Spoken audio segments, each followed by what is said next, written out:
doing our best to stay to the norm of starting on time and stopping on time. We do have several announcements to make and or things to address. We want to get through those as quickly as possible because we want to give you all as much time as possible in the working groups that you all signed up to be in and or were voluntold which working group you're going to be in because you didn't follow directions to sign up. So, we got called to order. So it's no problem because we're all here to just work, right? So wherever, I hope everyone's with the spirit of like fitting in where you're getting in. I also want to say that. Call the meeting to order. Oh, I'm sorry. Yep. All right, this meeting will not be televised live. Where do I say? We're going to call this meeting to order at 6:01 on May 31st. Thank you. And because we don't always know what to say, a lot of our stuff is scripted. So please bear with us. We are not employees of the district. So, yeah. So next we're going to do the roll call. All right. Amber Thomas. Amy Bader. Here. Brittany Carver. Here. Brittany Tamman. Present. Corey Costa. Here. Crystal Hall. Here. Nathan Shoemaker. Ephraim Tutwiler. Here. Josh Avery. Julie DeMole. Here. Kathleen McCullough. Lindsay Amara Fu. Here. Lynn Davenport. Mike Anderson. Ruth Pentorvis. Here. Nathan Hauser. Here. Sarah Reese. Sorry. Amy Lawrence. Brenda Hench. Here. Carol Lichtensteiger. Here. Cindy Emack. Here. Elizabeth Hughes. Jackie Martin. Here. Megan Durst. Melissa Payne. Here. Natasha Stampley. Here. Patrick Russell. Here. Portia Lumen. Priscilla Kraut. Here. Valerie Willits. I see Amy Lawrenceville. Greg Delgadillo. Here. Delgadillo. I apologize, Greg. And Molly Pankow. Rusty Clevenger. Here. Tina Gonzalez. Deshaun Williams. Peggy Patton. Adriana Ochoa. Here. Andrew Jackson. Here. Danielle Jackson. Here. Derek Cooper. Here. Jesse Guzman. Here. This is the new Urbana High School principal. If anybody doesn't know him yet, that's okay. Michelle Turner. Here. Micah Jackson is no longer on the committee due to... She's on maternity leave. And then she's transitioning to Unit 4. Beth Ladd. Here. Randy Cappy. Here. Deion Webster. Here. Janice Mitchell. Joe Wino. Lucia Maldonado. Here. Lupe Ricconi. Here. Shauna Shear. Here. Jennifer. I can take it. Oh, here. Ken Norton. Here. Katie, John, and Randy. Here. Ben Baxley. Sid Lawley is out of town. Janelle and Here. If you have not already gotten these documents, which is today's agenda and the district needs evaluation criteria, please feel free to come up and get it. And next we have, we're going to open up the floor for citizen statements. Do we have any? No, I do not. No, we have one. Is this right Yes, here? if you fill out a goldenrod form.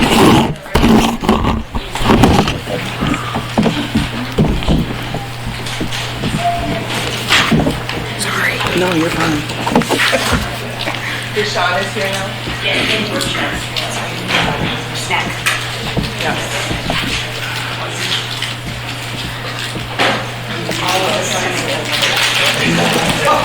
If we have any announcements, we can say it before we call the meeting. There's no place for us to make announcements. Your face first. You know what announcements are, get this done, because that's... Okay, we have a citizen statement from Yuli. How do you say your last name? Say that one more time. Barishti. Okay. All right. Go ahead.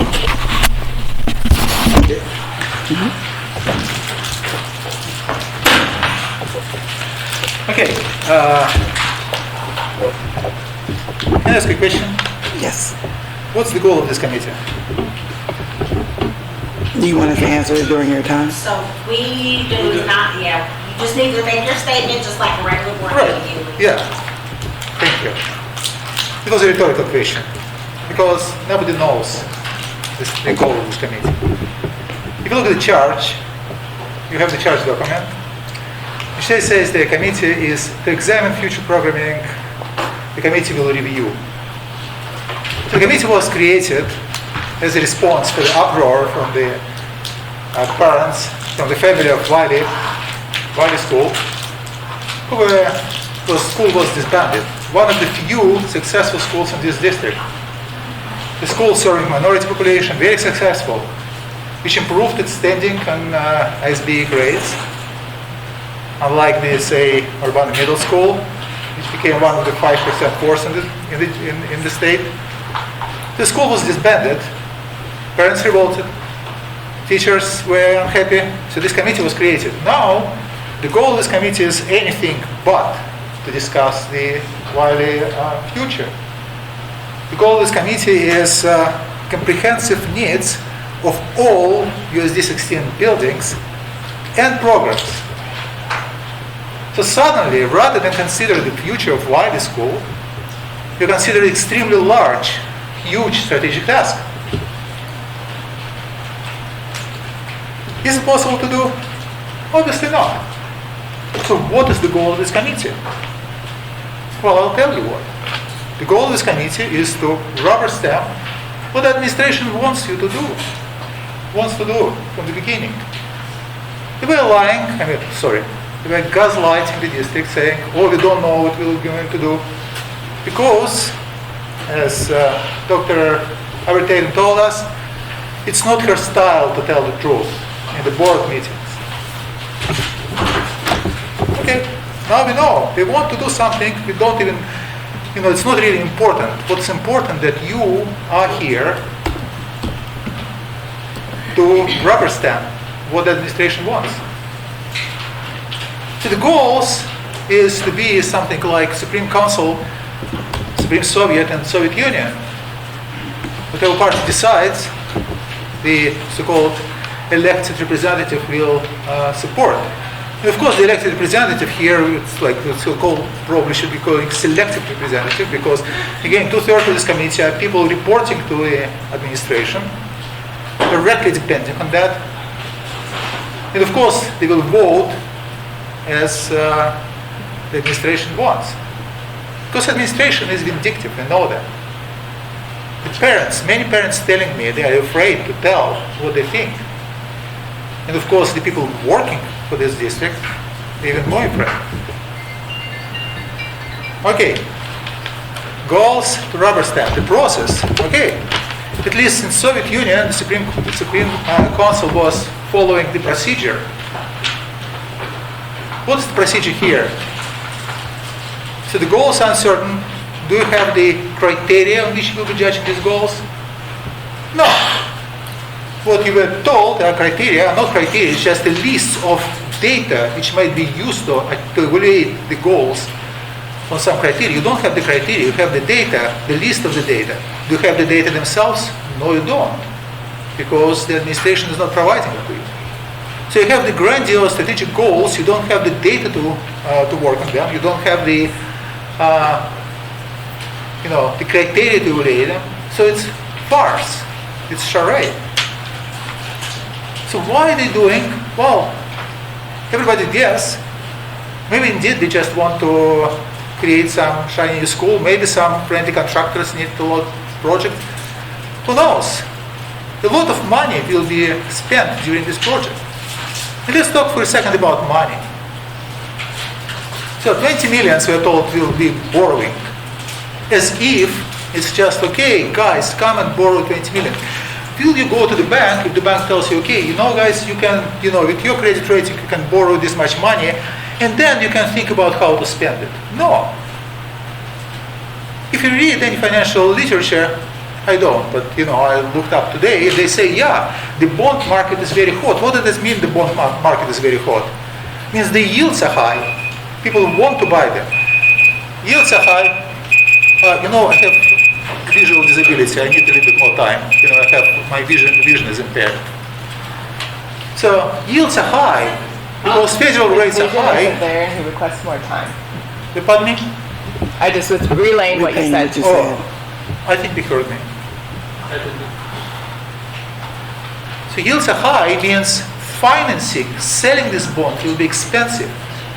The district will be paying not this 20 million, they will be paying more. If you wait a couple of years, the district will have to return in the interest in the yields 1 million less.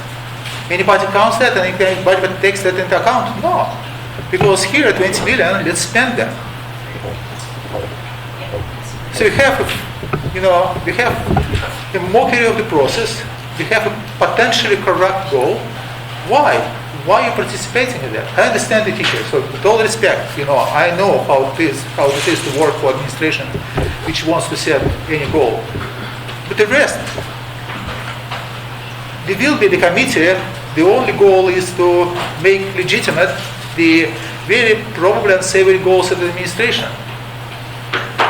There is no way you can win. You are a minority here. My feeling is that if, the only reasonable course of action for the community, for the parents, is just to boycott this committee. It will not go anywhere. It will just rubber stamp what the administration wants. Thank you for your attention. Thank you. Are there any other citizen statements? I can a bit more.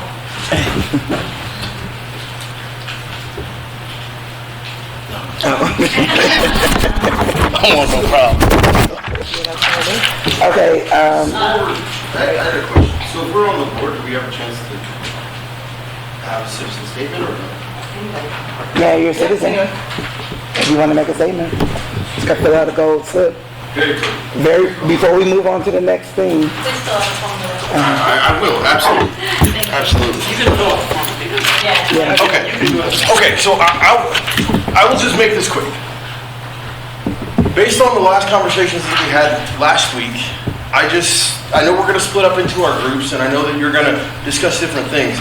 But I asked all of you, the whole reason why the school was closed an additional year was due to salary concerns. So since that was brought up, we've added more salary to that.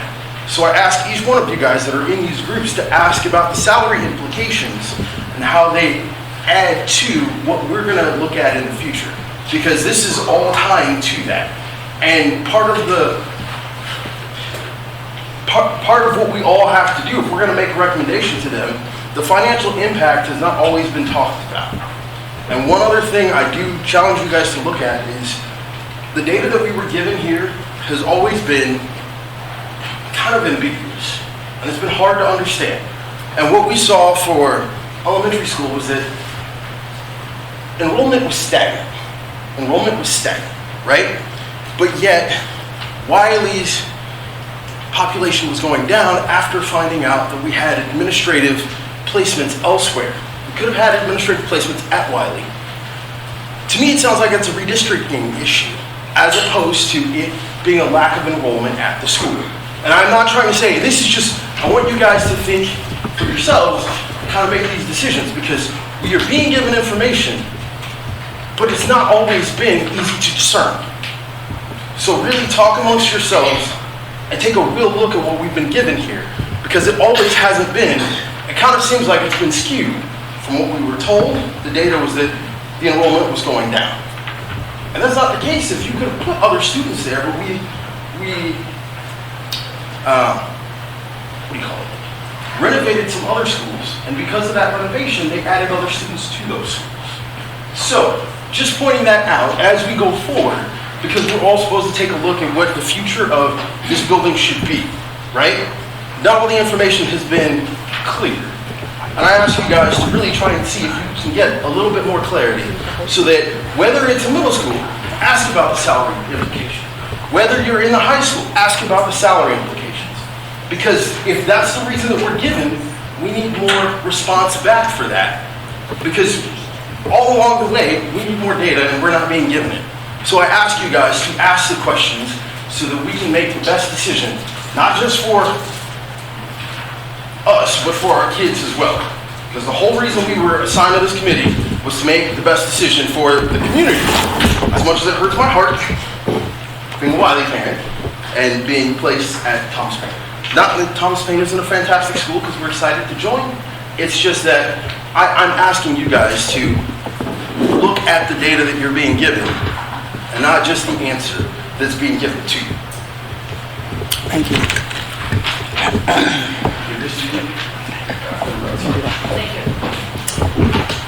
Part 4, we'll ask for approval of the agenda. If you don't yet have a copy, that's on the table.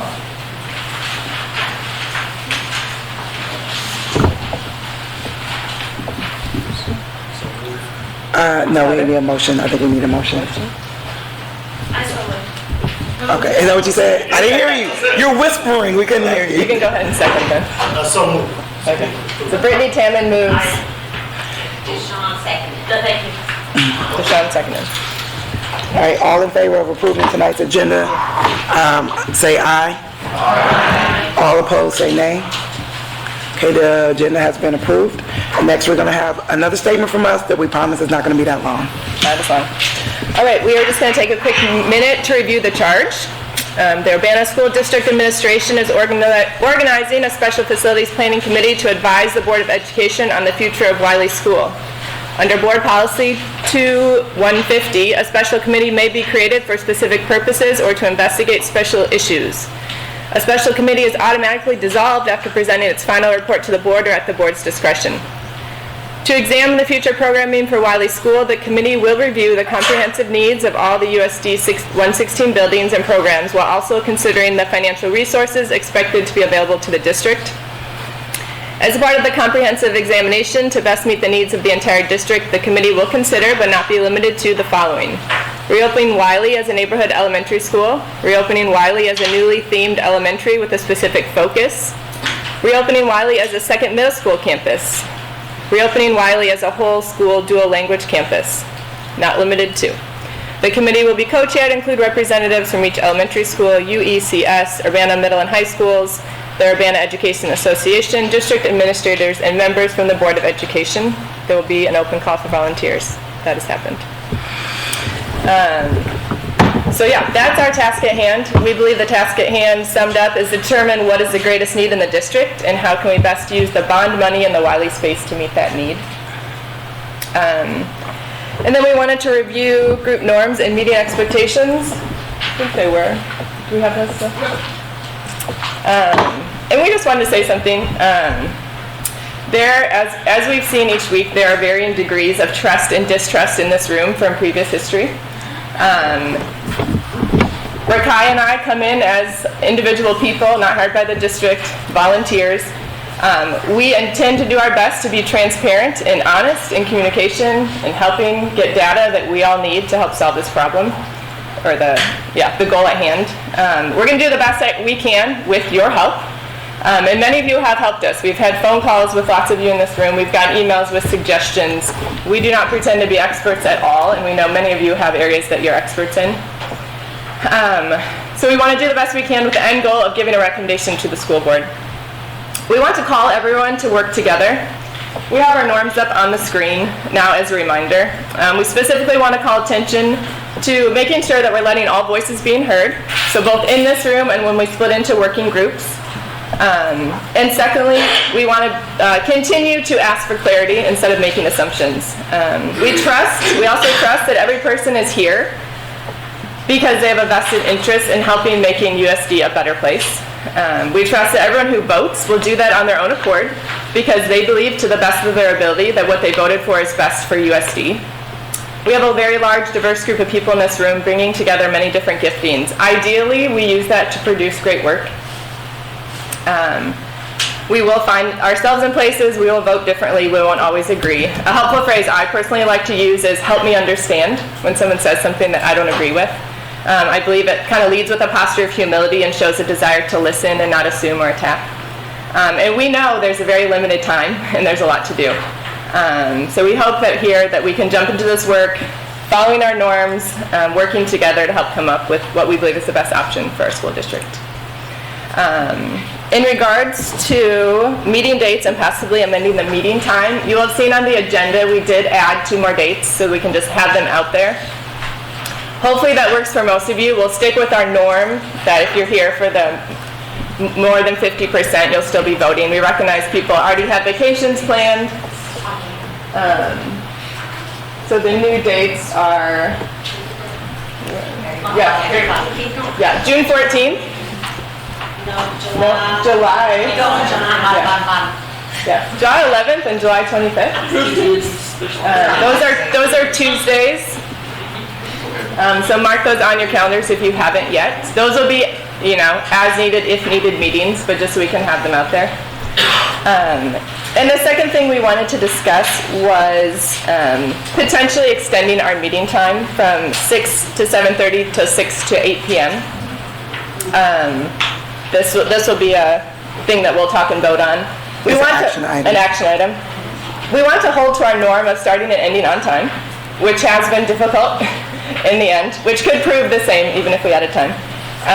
But we wonder if adding those 30 minutes once we get into our working groups, if additional 30 minutes wouldn't be exponentially productive and potentially keeping us from an extra meeting in the end. So that's an idea that has been talked about with some of you and us, and we wanted to bring that forth as an action item tonight. Is it my turn? Yep. Okay. Right up here. Action items. Well, we didn't finish the statement. That comes next. Okay. So, Oh, I see. Go ahead. do we just vote on that? I'd like to invite a motion from the Oh, floor. I would like to invite a motion from the floor to amend the meeting time for the remaining meetings from 6 to 7:30 p.m. to 6 to 8 p.m.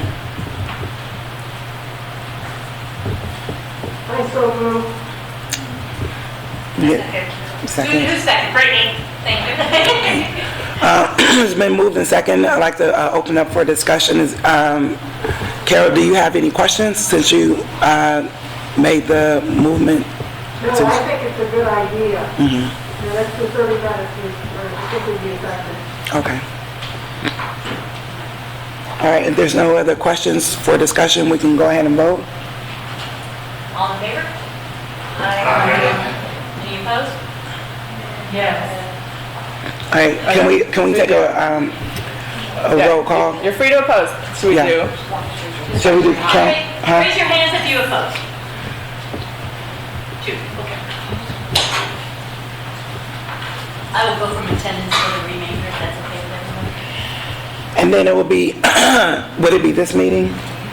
It will be the next meeting. So the next meeting, for the remaining meetings will be going to 8 o'clock. Okay? All right. All righty. Now we need to go over, do we need to vote on the additional, we don't need to vote on additional meeting dates, right? We just Okay. need to approve the meeting minutes. Okay. From 25th to May 9th. 1 second before we got you. First, we'd like to approve the meetings for April 25th. I invite someone, which is, Both together, probably. no, it's 2 separate ones. We should do 2 separate ones. All right, so that will be for my first meeting. So we'd like to both invite someone to make a motion to approve the meetings minutes from April 25th. I'll make a motion to approve the April 25th. Okay, Deshaun Williams, can we get a second? Okay. Julie Duvall, second. All in favor, say aye. Aye. All opposed, say nay. How many nays? 1. I'll do columns. Okay. And then we also have we'd like to approve the meeting minutes for the last meeting of May 9th, 2023. I know that we had There were corrections to be made by Yes. somebody, or there were Yes. correction questions? So the corrections were submitted to the co-chairs? yes. So what I would suggest is the co-chairs can give me those corrections, or we should review the corrections so the whole committee knows what those corrections are, and then we vote on the minutes as corrected. Or we can just vote on the minutes as corrected. board. So can someone either make a motion to review the minutes or to vote on the minutes as corrected? I don't know what the changes were. I had, Do we have to go through the changes with you first? Just forward it, sure. I don't know. We don't need to know what they were, so they know what they're. All right, so the corrections, go ahead. Okay, so on 5.0, it was a report of the cultural findings research, and there was a summary in the beginning of what the cultures were saying. So this is, I listened to the recording, and I followed the recording and compared that to the minutes. So there's a paragraph for the cultures, and then the co-chairs invited Dr. Ivy Tatum to explain or to review the history of sixth grade center. And then the minutes for Dr. Ivy Tatum's presentation don't have the style as the first paragraph, so I corrected it to make it more the same. So it doesn't look like the administration is getting twice the length or the mileage as the co-chairs. It's just the style. So I'll read what I wrote. Sixth grade center. The co-chairs invited Dr. Jennifer Ivory Tatum to give history and background on the sixth grade center. Dr. Jennifer Ivory Tatum recalled that back when Dr. Williams was a superintendent, there were discussions about it and the overcrowding of UMS. Years ago, we easily had 1,100 to 1,200 kids in the building. Now we have about 950 students at UMS, and 1,100 is unthinkable. Then there are excerpts from the previous one. Shifts in ESE,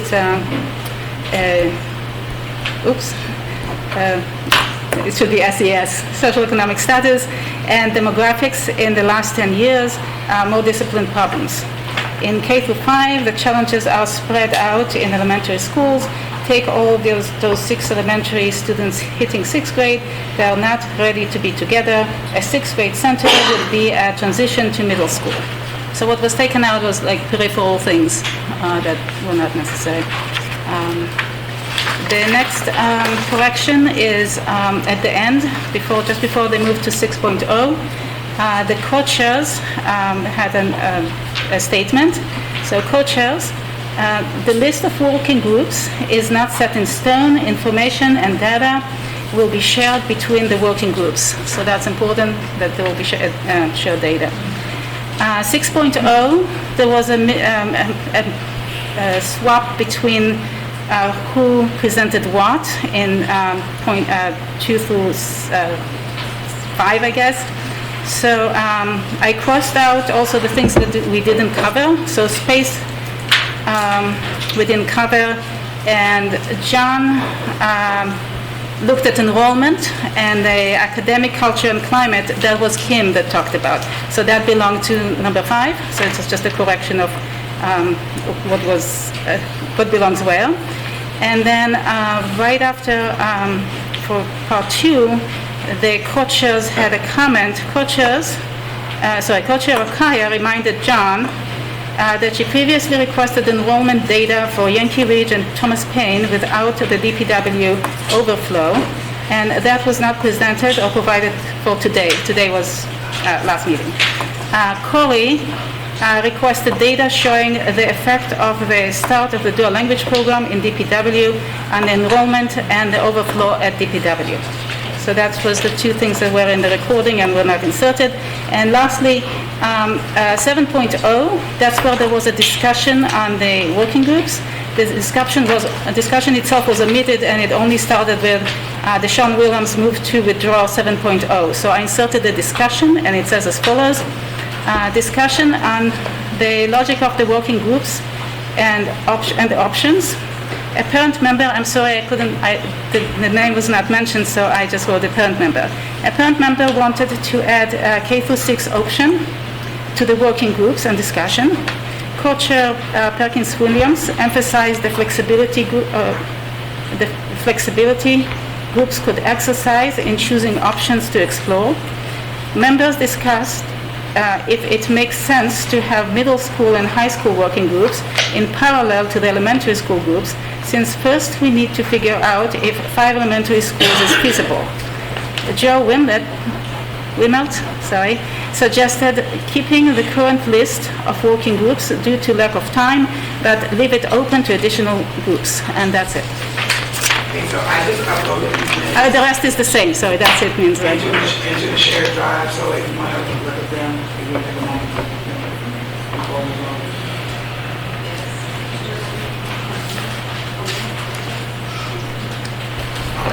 So I have a motion to approve the minutes as amended.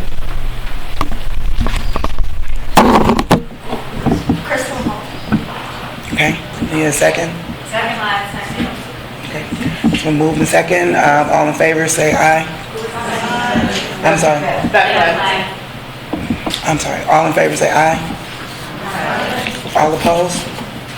Okay. Thank you so much for providing the detailed minutes. So I just need to get a copy. We have one right here.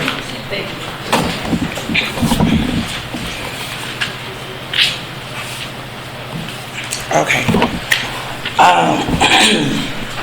What's next? Okay, so you all received an email. Where is it? I just want to make sure we're here. Move on to general discussion topic. Okay, so everyone on the committee received an email from Janelle and myself regarding the data that is shared. Some of you have asked us in the committee, in the forum, where you can put comments, why this particular data was shared. Janelle and I thought that this particular data would be helpful to you. Number one, we don't work for the district, right? So we don't have access to any of the information, any of this data, but the data is publicly available through ISB, and it is comprehensive through ISB. So we decided that the best use of everyone's time might be to give everyone access to all the data that is mandated to be reported by the state, so that no one can accuse anyone of withholding any data, right? So it is the raw data for the past 2 decades, and the district does or might have other data that you might need to ask for, but it's a great place to start without needing to wait on anyone else. We also asked the superintendent team, we asked them for any financial information that they've shared about the Wiley building and the financial implications, as Ephraim pointed out, for the district. Katie has shared this work that she's done for the upcoming year's budget, along with some other pieces. And there's some other data that's also available on the district website. The district financials is available on the district website, so you all can access that as well. We also asked the superintendent, we said that already. So in the folder now, Katie put it in today, you'll see 3 documents she created. Staffing levels, what are needed in a building for a 2-strand, 3-strand, and a 6th grade center. Elementary budget comparisons of 3 fiscal years of budget to actual financials for the 6 elementary schools. And there's separate tabs for details for each school. And then 5 elementary budgetary savings. So it's the data that went into calculating the savings for the next school year from going from 6 to 5. So that's data that we requested from Katie that's in the folder now. Do you want to share, Katie? I don't need to take up anybody's time, but I'm happy to walk through any questions. Once you break into groups, I can flow. If you want to look at the data, I can explain it in more detail. I just don't want to take any time. It's pretty self-explanatory. And I tried to format it neatly so that it could be easily It's readable.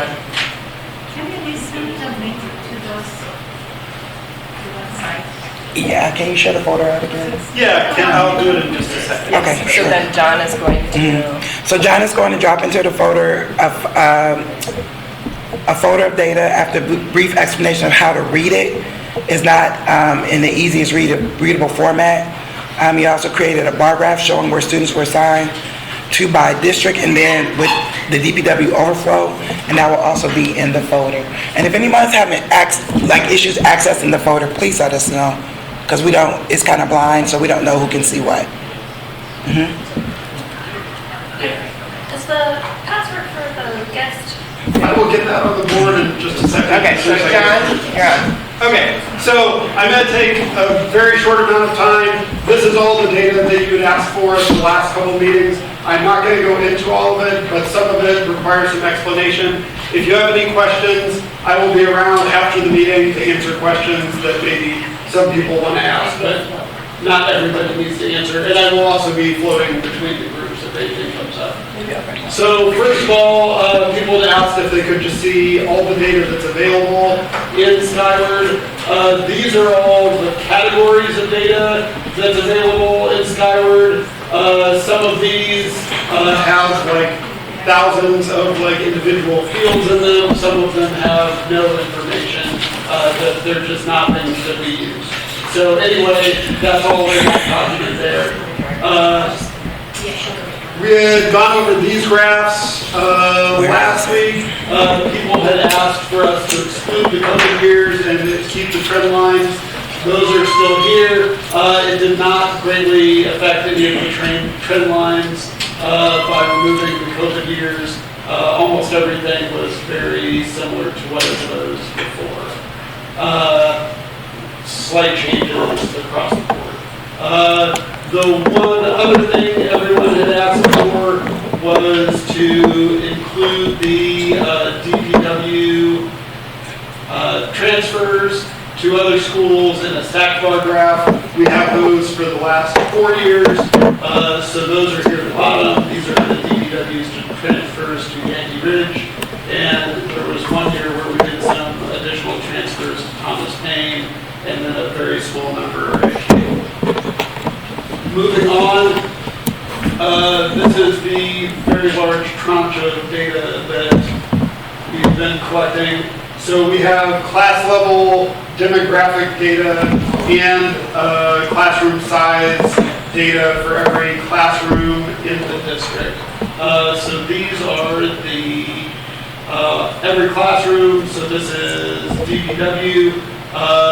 These are the grades. 0 is kindergarten, and then the individual classrooms anonymized. So it's just D1 through D17. You can see here how many students are in each grade in those classrooms. Some of them have multiple grades. And then the program, blank is Gen Ed, SDL is secondary or Spanish dual language. So DPW has Spanish dual language, and Gen Ed, Wheel has Spanish dual language and Gen Ed. CC is cross-categorical, so that's an intensive special education program. And then French dual language, and there's 2 EP classrooms that are at Yankee Ridge.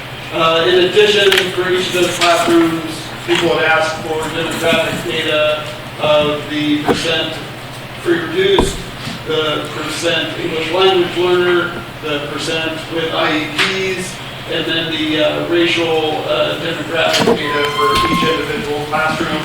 That is all there. One note, the IEPs also include speech and language disabilities, which we track in Skyward, but do not count against our IEP percentages for the state. So that is that tab. If you go to the next tab, this is the summary of total seats at each building. So this is for those grade levels, how many seats are in each building. And then following the transfers next year, how many seats will be at each building. These 4 classrooms, we are adding 2 kindergarten classrooms, and then 1 classroom each for 1st through 3rd grade at Thomas. This is kind of the inverse of that. This is the available seats based on classroom caps at each school, at each grade level. And people had asked for those to be also broken down by program, which we have not done with before. So there at the bottom are those seat levels, also the French and Spanish dual language.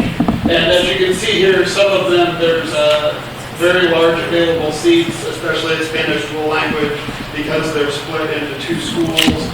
Those would be easier to combine.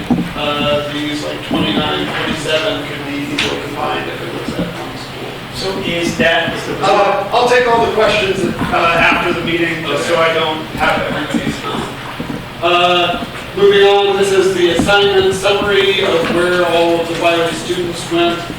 So this is the current year open seats across the district. This is all of the students with all of their assignments. This is after we did we had done some estimates before, but this is after we did the survey. This is where everybody will actually be who is coming back next year. And then this is the available open seats for next year. Kindergarten's not on there because we're not quite sure what kindergartners are coming yet, but these are the 3 additional classrooms, so those are the open seats for next year. You had asked for scenarios where we added an additional 50 elementary students to the district, 100 and 200. So this is taking all the population across the district, statistically adding 50 students to the programs and schools and classrooms where statistically they would get added. And as you can see, we would not add any additional classrooms for 50 extra students.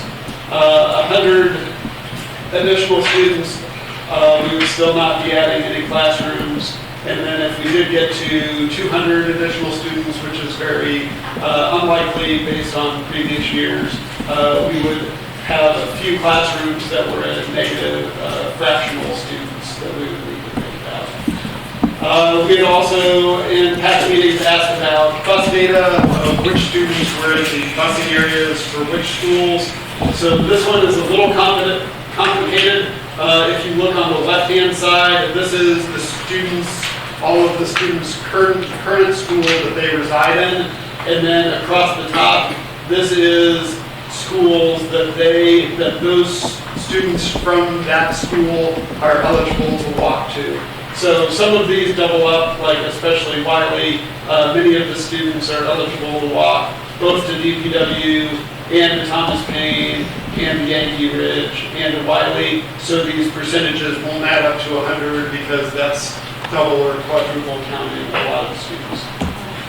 These are the raw numbers, and then right next to them is the percentage of the total for that school.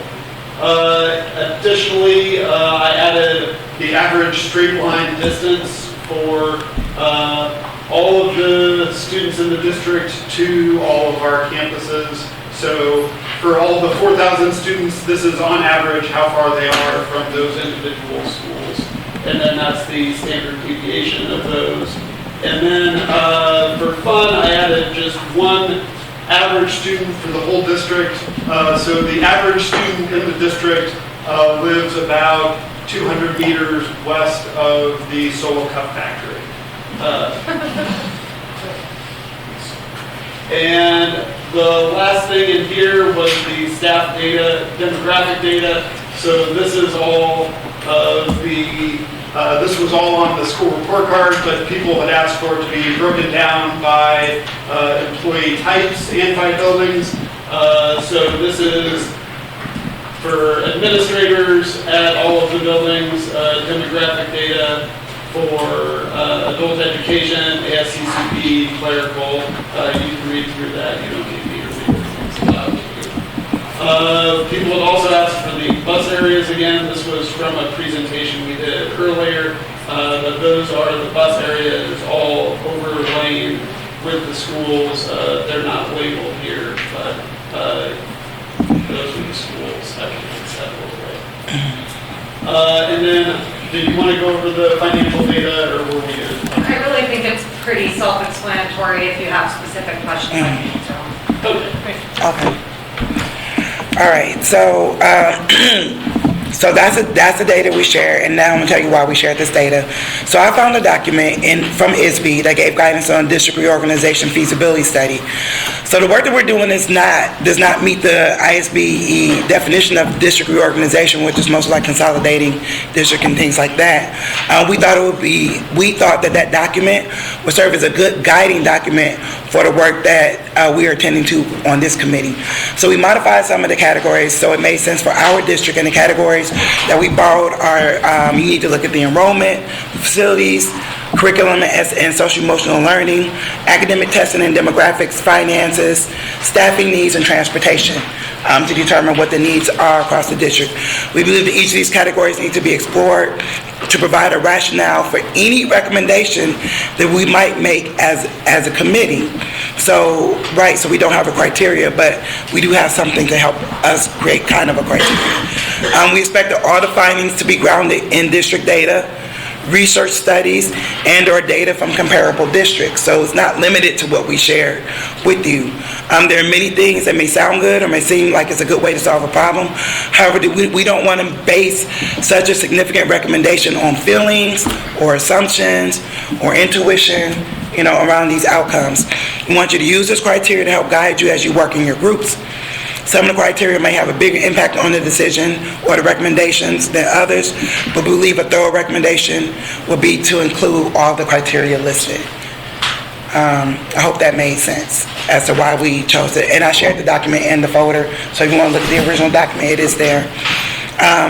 So this committee is charged to give a recommendation to the USD School Board in August of 2023. As such, we will need each working group to have some kind of deliverables so that we, as the co-chairs, can craft some kind of report. Given that we have up to 5 more meetings, we will need to break up our work each week and potentially have homework. Tonight, we hope that each working group will be able to dive into the data and look at the first 2 criteria, being enrollment and facilities, based on the data that we gave out and the data that John shared, and be able to report out our findings by the next meeting. The next set of criteria will be addressed in our next meeting, and so on and so on. By the end, each working group will present the sum of their findings to the rest of the committee, and at that time, we hope to be able to vote on recommendations and craft the final report to share with the board in August. We understand that, like us, this committee work is not your full-time job. But we just ask that you give it your best, okay? I think that's it. So we're gonna break you up into the working groups, and again, pretty much everyone got their first choice. If you didn't fill out a report, we just put you somewhere. You didn't fill it out, we put you in high school. Or mostly everybody in high school. Some people got put other places as well. Go ahead. All right, elementary, Beth Ladd has agreed to lead. We're asking leaders just facilitate and keep people on track. Hold on 1 second. And then on your agenda, you'll see the room number where everyone will meet to work in your working groups. So 1510 is this room right here to the left, and 1530 is the room right to the right. So, I know, this is just on my screen, so listen closely. Beth Ladd, Daniel Shoemaker, Ephraim, Nathan Tutwiler, Nathan Hauser, Andrea Jackson has agreed to take notes. Greg Delgadillo. I'm gonna go first names. Guadalupe, Melissa, Peggy's not here, Sarah Ressing, Tina, Danielle Jackson, Adriana Ochoa, Ben Baxley, Portia Lewin, Valerie, Ruth, and Julie Duvall. If groups split up into more working groups, which I imagine they would, then take notes in your group. And before you go, you're also to take a recorder so you can record what's being discussed in your group. And please, when you start recording, just to make sure we have who's in the meeting, just say your full name for the meeting. Everybody, roll call on the recording in your group. Middle school, Mike Anderson has agreed to lead. Brittany Tamman, haven't gotten in touch with you. You said yes to note taking. Okay. Lindsay, Patrick Russell, Patrick Russell, Derek Cooper, Amy Lawrence. He's going to be in the next one. Oh, you want him to be there? That's fine. Okay. Amy Lawrence, Brenda, Brittany, Carol, Cindy, Crystal, Jackie, Michelle, Amy, and Brittany. High school, Joe Wiemelt has agreed to lead that group with Shauna taking notes. Brandon Caffey, Natasha, Amber Thomas, Elizabeth Hughes, Molly's. Yes, I think, these are people who had not filled it out before we got it, so if you have since, you can come talk to us. Molly Pinkel, Priscilla, Corey, Sitlali, Jesse, Megan, Lucia, Janice, Rusty. I know some of you filled it out later, so if you belong somewhere else by staff, you can talk to us. And so elementary school group, you can go to room 1520. Let's hear it. Middle school group, room 1510, and high school group 1530. And Brandon, may I speak to you for just a moment? Brandon?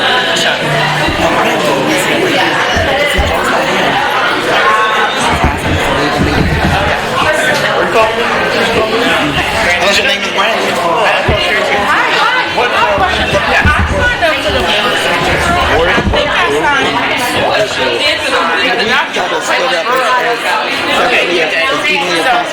Just wherever. I'll jump into it. Because I didn't. Yeah, can you also did the new high school Joe's not second. here. Middle school. Just keep them on track. I got you. High school. High school is meeting in room. Wait, okay. Yes, okay, so these. Okay, you can go. So middle school. When you, well, I mean, when you get a moment. I need to make sure I eat before I come to these meetings. I can just feel my blood sugar just sinking. So the elementary stays here. I'm shutting. This is going to be powered off because they have a committee. You know what? We'll get double bill.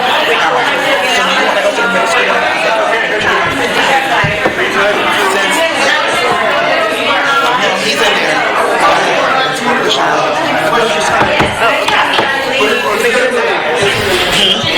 Is she floating? Julie calls it floating, or is she in She's in elementary.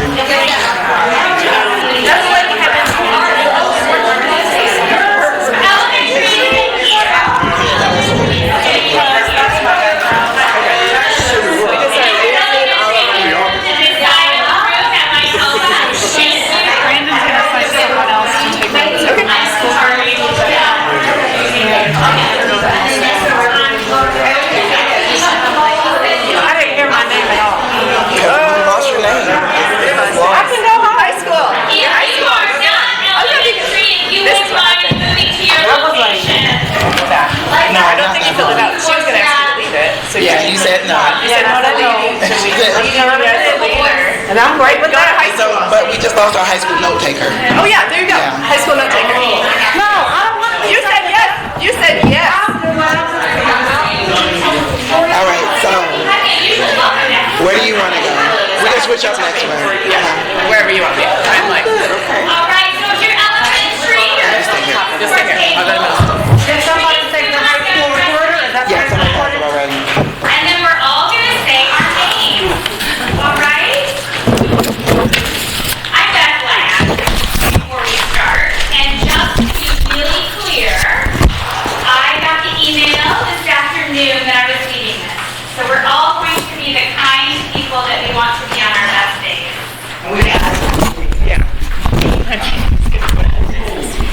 All right, so I'm pressing record.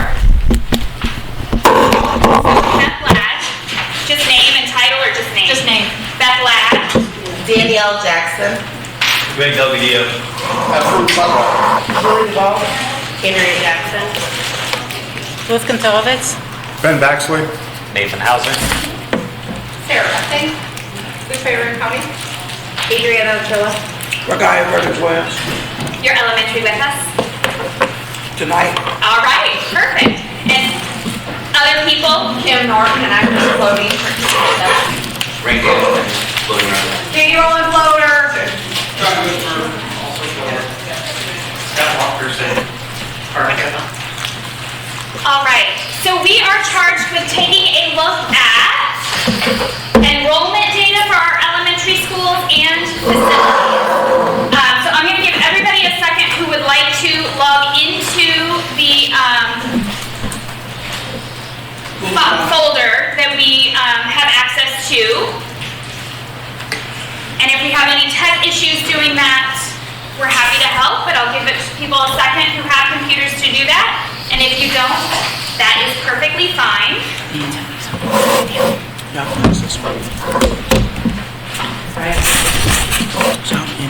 John, she has tech issues and you're still here. And I hope the library up here. When I hit the Google thing, it tells me I'm not. I don't know. John said he sent it out again. I'm not sure how that works. So I am gonna wait while Julie. They just have to invite me or something. Oh, okay. Everybody else feel good about accessing electronically the folder? Don't pretend to raise your hand, Lupe. So I am guessing that we want to go to the data request folder. And that is where we will find the data we want to potentially explore. And also, the email that was sent out earlier this week from Janelle and I, it has the link to the ISB data. Those are spreadsheets. I do not recommend opening them on your phone. Helpful, thank you. Does anybody need that email again, or do you have easy access to that email? Because I'm taking a moment to go find that email right now, which I absolutely have. And if you just want to Google it, it's ISB, Report Card Data Library. And that's just all. Oh, yeah, and how do I get to the stuff that John put on? Okay, and that's stuff that John put in. It's here, I guess it's data request.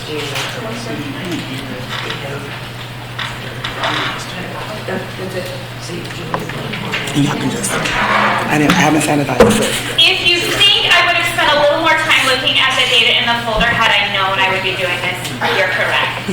Absolutely. So the email was titled Facilities Committee Information as well, if you want to look for that. So I'm happy to open it up for any initial questions or data that people want to find or talk about in terms of enrollment for our elementary schools. Ray Delgadillo, I know how to say your last name, I just wanted to say it. So my question, I think, is for John, but I'm just wondering, because it says that this year we had 34 open seats in kindergarten, and next year we'll have 96 open seats in first grade, and I'm just wondering if you could explain kind of how we get from that 34 to that 96. Nobody should have had 34 open seats. Was that the? No, I mean, that's the total. I mean, just 30, it says 34 open seats altogether for kindergarten this year is this. It's the total number of open seats. And then the total number of open seats for first grade is 96. So is that like, I know we're getting additional classrooms because Tom's paying, but I'm just wondering, because it's 3 times as many, is that like people who haven't registered for next year, or That's the classroom caps minus the people in the classrooms. So, okay, I see what you're saying. So because the classroom cap went up from 23 and we're not, to just to be clear, I said this like a dozen times, Yeah. like a while ago, we're not saying like classrooms should all be at the caps, in fact, they shouldn't be, but. Well, I'm not saying anybody's arguing for that, but if that's going to be the case, then I think that's something we should be That's talking not about. going to be the case. Okay, But but- just, So, yeah. that's like how we're like, that's the metric that we're using to gauge availability. And then the other question I had is, if we have any kindergarten, I don't know exactly when kindergarten, registration, if that all happens over the summer, but like if we have any approximate numbers for kindergarten for next year. It begins in April. Yeah. We do, and one of the sheets I had the approximate numbers for, While you're looking for that, John? if you look at the scenarios, Yeah. that estimated number, that's using the approximations that we had so far. But again, it's hard to tell. So the What does it mean if it says estimated DPW 4.9 for 0? That's if we added 50 students. So we can. Oh, no. I'll add the estimated, which we just got, I think, last week, updated estimated numbers for kindergarten. And just so everyone knows what those caps are, that's the number below what's required for a mandatory classroom adjustment PA. So kindergarten would be 22, first grade is 25, second and third is 28, fourth and fifth is 20. Just so you have that information. But wait, just to clarify though, because you were saying the classroom size adjustment aids, but the cap you guys are using though is like for K and 1 is the cap. 40, yes. Right, like. Yes, before it gets to the 23, Before we 22. classroom adjustment contractually. Oh, so your caps are not the cap number of kids in a kindergarten classroom? There's no like contractual maximum cap because after that you can put it in a class. In the fine print it says, but yes, those are the caps. Well, kindergarten is 26, and then you have to create another class, or you can send home letters asking to remove, or. 23, Yeah. that's our old contract. I know, but the numbers didn't, we didn't touch the classroom size, right? I mean, I don't have it with me, No, but we we didn't touch the classroom size. So I'm just saying that, 26 is the hard cap for kindergarten. So that's why I'm just wondering, like, if you're using the numbers, because kindergarten. Those are those. So you're using these, so you're And I'm gonna run to saying. the other room, but I'll be right back. Okay. So and the reason why I asked for the, like, approximate incoming kindergartens is when I look at the numbers for the open seats, what I notice is that kindergarten has the fewest number of open seats compared to all the other grades, which totally makes sense because we had the pandemic, so kids left and everything like that. But if the approximate number of kindergartens coming in, I just don't want to be in a situation where you end up having these numbers that are lower for the higher grades because of everything that happened with the pandemic, but then the enrollment didn't dramatically increase, but just like, but I guess that's why he has the scenarios in there, for different scenarios. But Kim, correct me if I'm wrong, every year as grades move up, it's evaluated how many grade levels are needed for the next year, and in some cases, you might have had 4 third grades, but because the contractual limit increases, you might now only need 3 fourth grades. If we look at enrollment every year. Yeah. So, I'm sorry, are you saying that every year you take away or add grades? Yeah, based on. Enrollment? That happens in collaboration with the school administrator. Okay.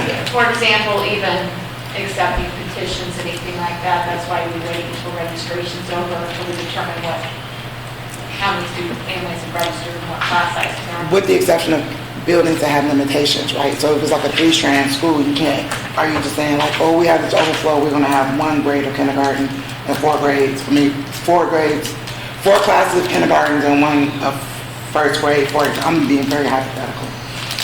That almost would never happen because you probably had 3 to 4 strands a year before. If that makes sense. Okay.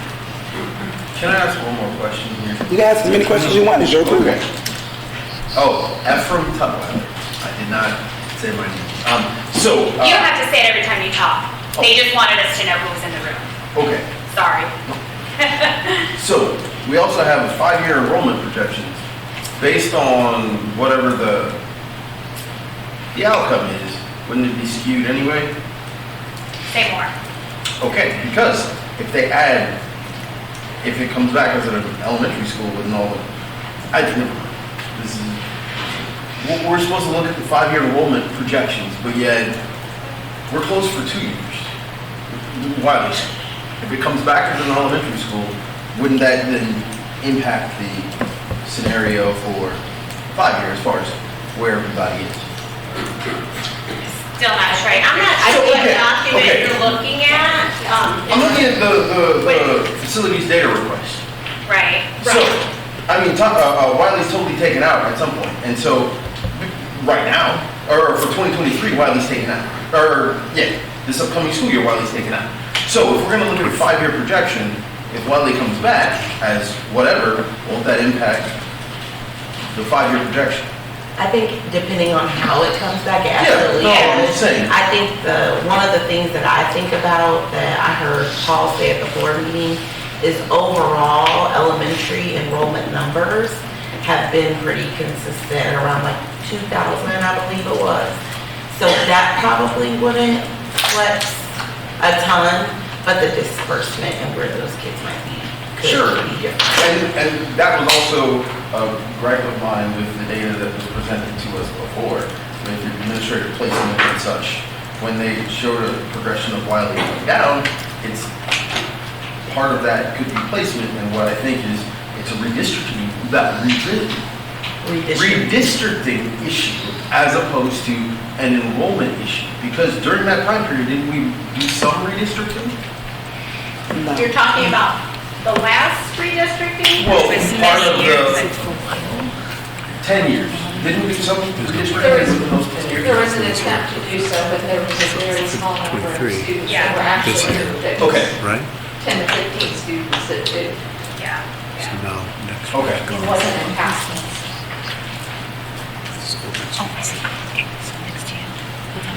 So, I guess I would say, Sarah Russick, you don't have to say my name. My question last week, or 2 weeks ago, whenever we had this meeting, was like, so obviously the district's need, we're evaluating whether or not we need 5 versus 6 elementary schools. Yeah. Correct. And so from the data presented, just looking through it right now, it seems to support that we really only need 5, correct? Everybody in agreement, I guess, on that? I guess you would No, have to. it's not agreement You have because- to figure out how you got to that one. Like, Yeah. they presented that data, and to Efren's point, if you look at the ISB data, it gives the averages. So using those averages, I was hoping there'd be somebody in this group who can do a projection. Do we have any projection, any statistical folks? There were no trend lines on the project, like on the graph. There were trend lines, Yeah. but there was no. Yeah, I wasn't talking about that. Oh. So we have two sets of data. One is the compiled data that the board gave us, and then the raw data.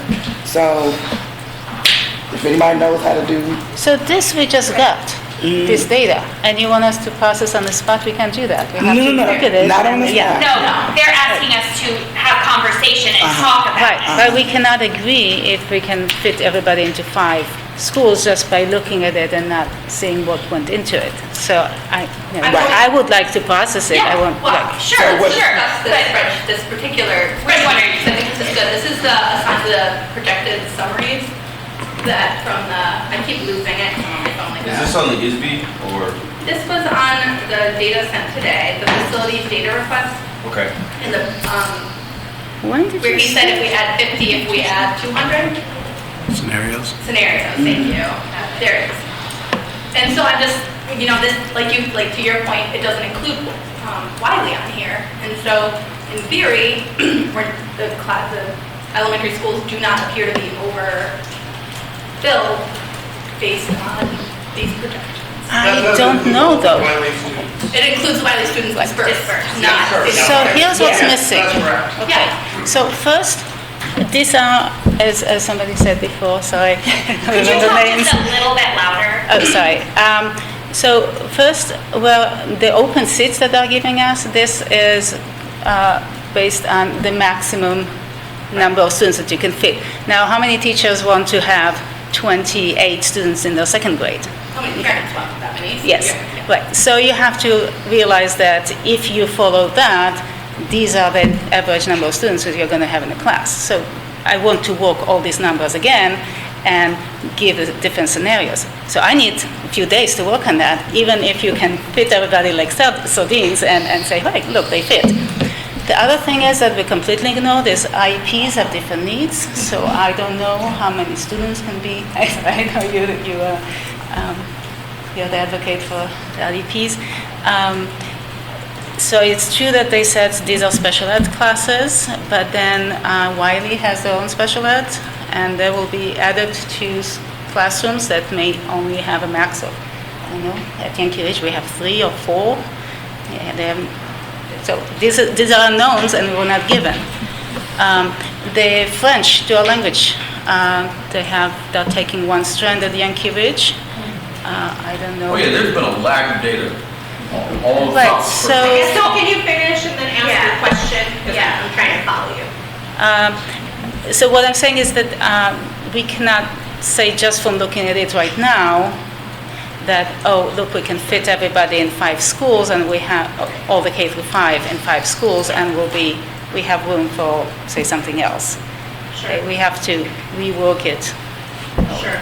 Well, and I guess for me, looking at the numbers, I kind of have to go by the variables that are in place. So the contract is something, those contractual limits were something negotiated between the union and the district. Sure, we can sit here and rework numbers and say, I think kindergarten would be better with only 15, but the reality is that 22 was what was agreed upon between the teachers union and the district. So those are the numbers that we go by for TA purposes, for materials purposes, for budgeting for how many desks, for budgeting for how many buses, for budgeting. I mean, we can rework it with any number we want to, but the reality is that at the end of the day, like, that was an agreement between the teachers union and the district. So that's kind of why for me, when I do projections and calculations, I need those numbers to go by. I mean, I'm not saying we shouldn't argue for smaller classes, but that's a totally different committee and a different discussion. Just like, I'm sure at the university you all have class limits and, contracts that you have to follow. I mean, that's kind of where I'm going from. This is just my own personal opinion. The other one with the dual language pieces, the students, I mean, there are times where I can't combine classes and reallocate, which is why there are some years I have 2 third grades at one building that are small, but a third grade at Dr. Williams, that's humongous, because I could ask parents, do you want to uproot your kids for a year and move them, and then the next year we move them back, I mean, it just doesn't work that way. So that's why that number with dual language, it impacts the whole overall building, but it doesn't necessarily impact the allocation overall for that grade level, because you wouldn't put someone into dual language at 4th grade. That hasn't been there since kindergarten. We were talking about Yankee Ridge, actually. Can you, or somebody upload those contractual limits so that everyone has access to I it? thought Kim said they were on one of the notes. They're on the scenarios. Yeah. The contractual, okay. Yes. So, no, and I think also too, like, to several people's points, and this is just, I'm not in your committee. I'm not going to elementary school. I'm going to be someplace else next week.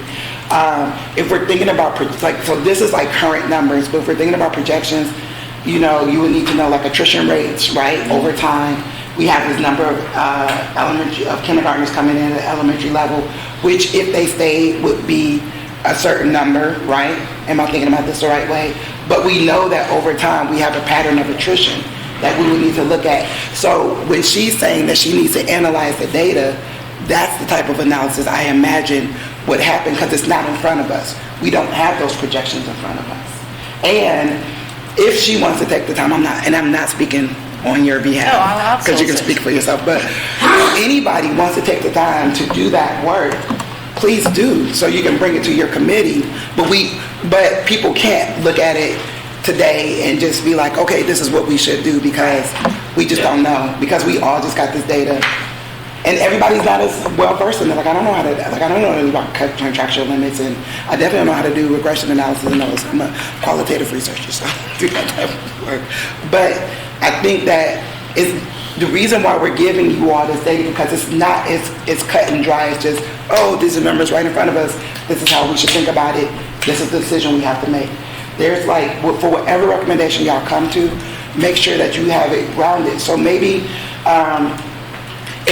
one thing you might do is like look at another district that went from 6 elementary schools to 5 elementary schools, and what happened. Did the data remain the same? Did enrollment stay the same? That is also data, right? That is also research. It's not necessarily what's in front of us, but really think broadly about what data is and how we're going to look at it and how we're going to come to the conclusion. I hope I'm trying not to, she's in charge. I don't want us to like be arguing over what we should and shouldn't do, but the goal is to kind of figure this all out all together. And then I'm flying you on.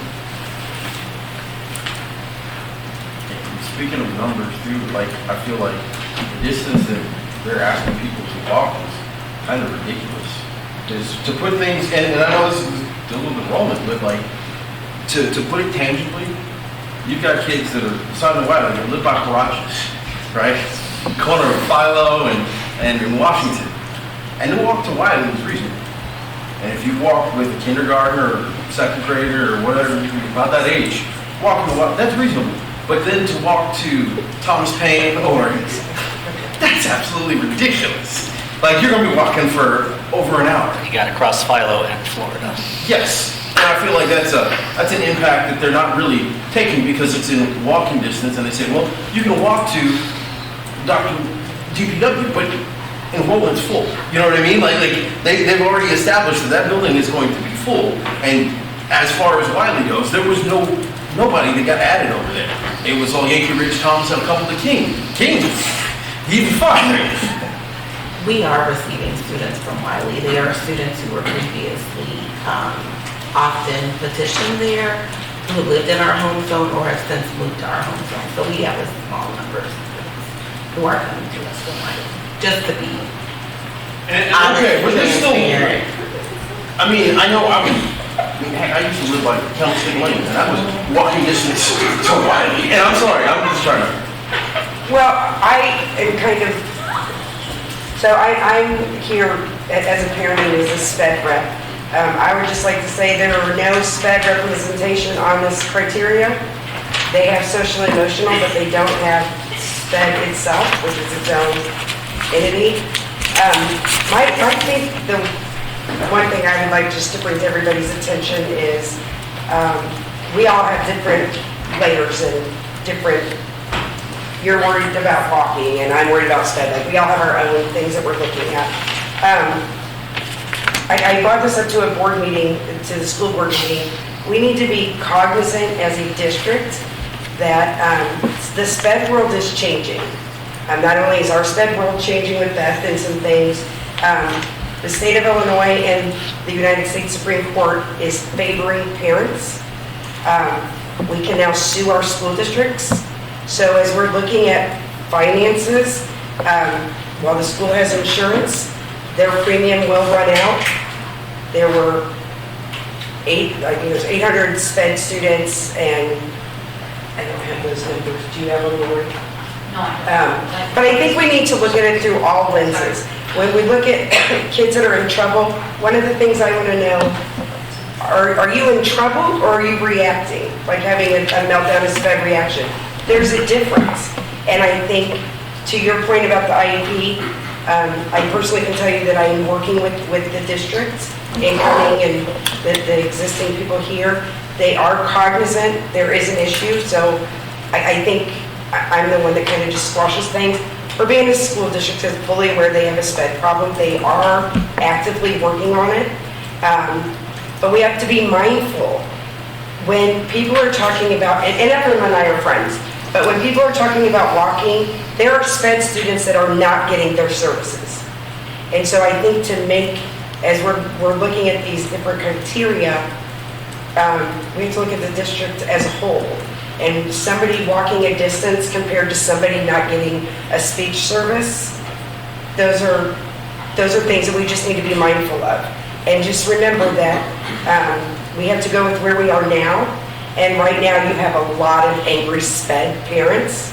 And as much as the district and I are working together to try to mediate and calm things down, the Supreme Court flipped some things, and we could really, I cannot stress this enough, financially be in a lot of trouble if parents start suing the district. I did have my hand up after. She did. Yeah, but I'm in charge. You were here. She took me out. I don't exist.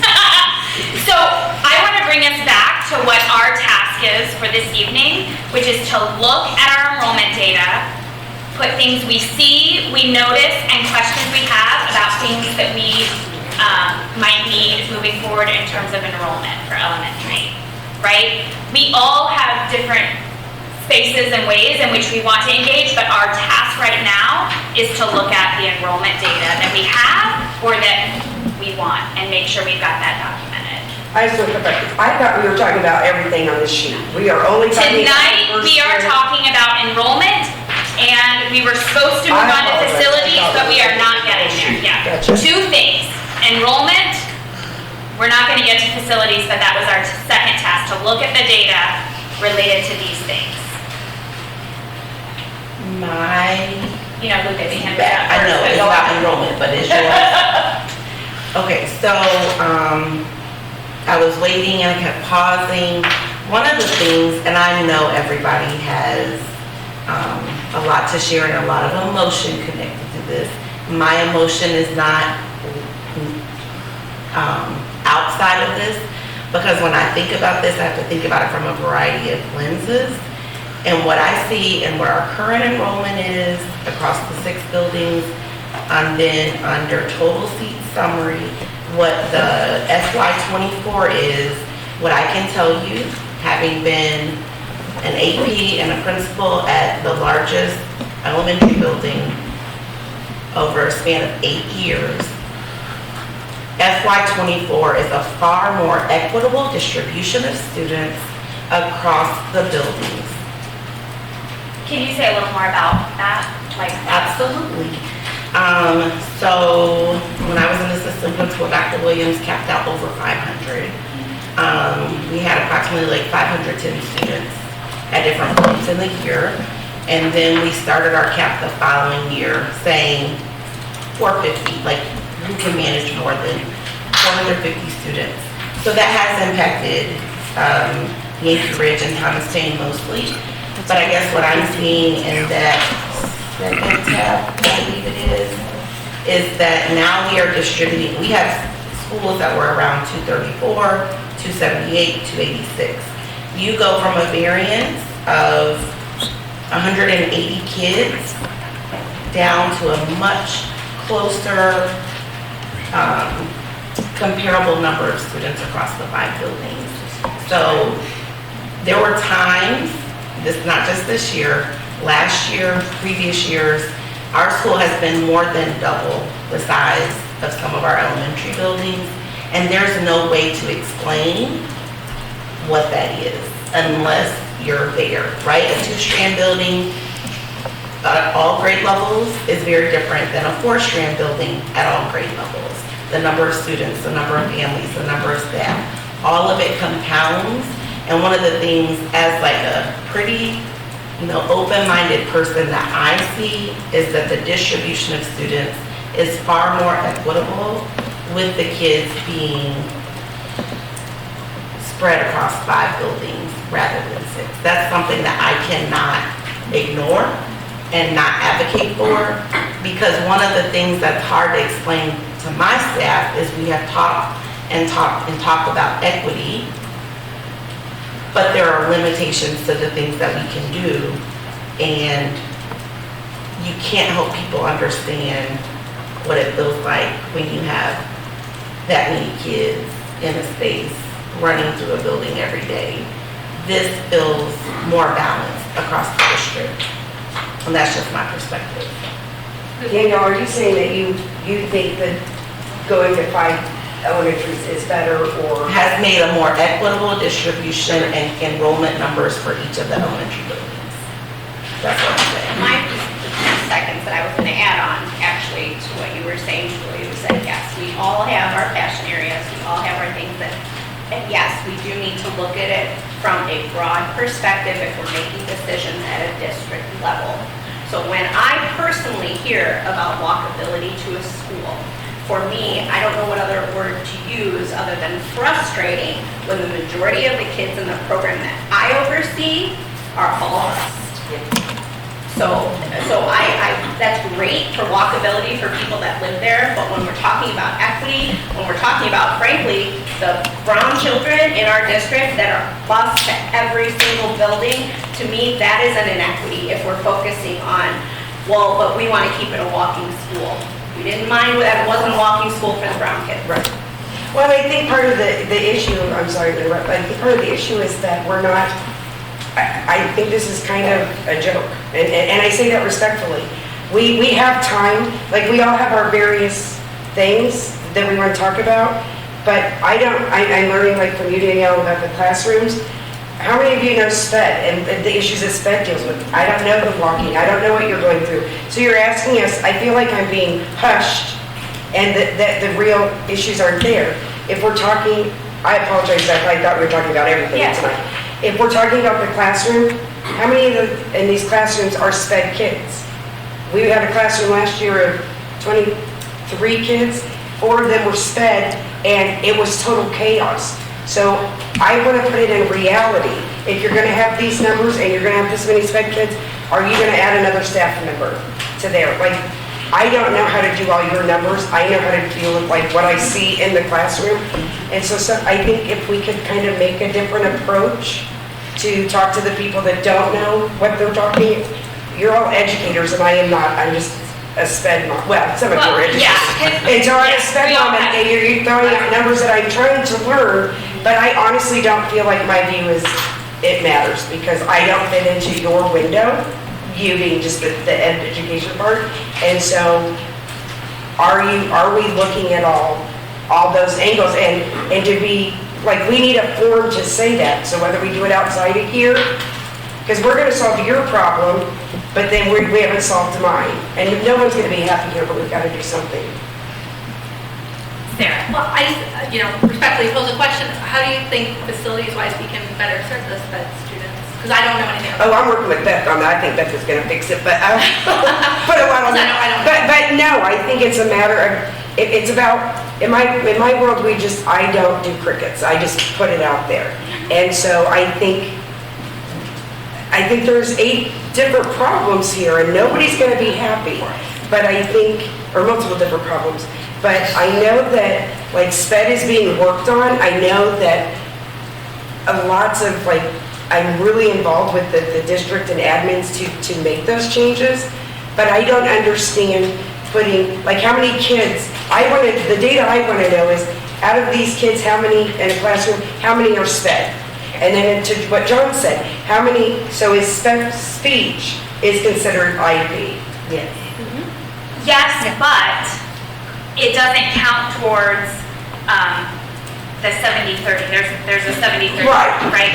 So we've got, I'm going to cut you off, Julie, and I'll apologize to you when I call you tomorrow because you're on my to-do list for tomorrow. So we've got 2.5 minutes before 7:30. And so what I want to challenge us to do as we come back 2 weeks? I can't remember when the next June meeting. June 14th, thank you. So that's 2 weeks, is for each of us to individually spend some time looking at the data.